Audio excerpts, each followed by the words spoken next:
Walang sumipot na kongresista sa pagdinig ngayon ng Senate Blue Ribbon kaugnay ng flood control scandal. No-show din si dating Congressman Zaldico na nagpadala ng excuse letter at medical record ng petsa ay noon pang Enero. Sabi tuloy ng isang senador, hindi yan katanggap-tanggap. Nasa frontline ng balita niya, si Mean Los Baños.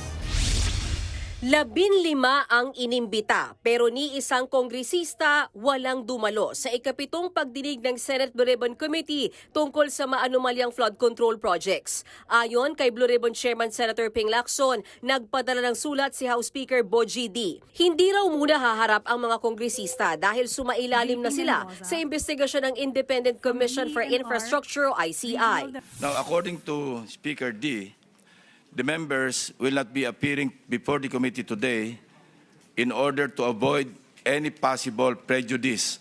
Kasama sa hindi sumipot si dating Congressman Zaldico, meron siyang ipinadalang excuse letter na ayon kay Senator Sherwin Gatchalian ay hindi katanggap-tanggap.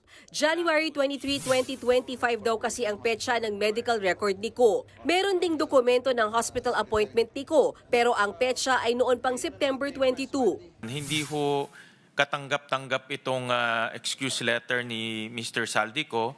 Wala akong nakasulat na karamdaman na nagsasabing hindi siya ho pwedeng dumalo ho dito. Kaya para sa mga senador, bagsak ang excuse letter ni Ko. At kung may susunod pang pagdinig, ipapasabpina na siya. At kung ayaw pa rin humarap, posible na raw siyang makontempt.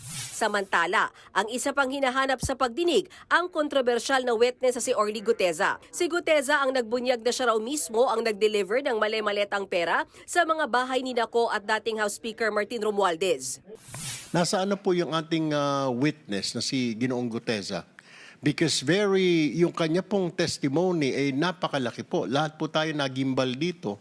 So we want to find out, is he okay? Where is he at? Is he still alive? Is he dead? Kung nawawala si Guteza, nawawala rin ang ledger na sinasabing naglalaman ng listahan ng mga kickback sa mga mambabatas at opisyal ng DPWH. Ang ledger na ilang beses nang binanggit ng mag-asawang contractor na sina Curly at Sara Descaya. Pero ilang beses nang naghiring, hindi pa rin nila ito nadala. Kailangan namin yung ledger. Ngayon sasabihin mo, hindi makita yung ledger. Pagka ganyan, baka may mag-move dito, makontempt si Mrs. Descaya. Nakakulong na po kayo. Nabanggit na nga po ni Chairman na baka isama na rin po si Mrs. Descaya.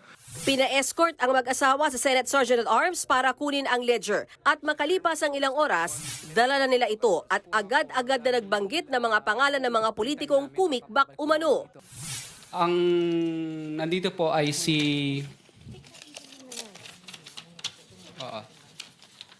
si Kong Roman Romulo, si Kong Marvin Rillo, si Kong Dean Asistio, si Kong Patrick Vargas, si Kong Marivic Pilar, si Kong Jojo Ang, si Yusek Terence Calatrava, si Yusek Bernardo. Ito lang po ang naano ko po. Sinusubukan pa namin kunin ang panig ng mga pinangalanan. Nagbabalita mula sa Frontline, Mean Los Baños, News 5. Mga kapatid, Cheryl Hosing po.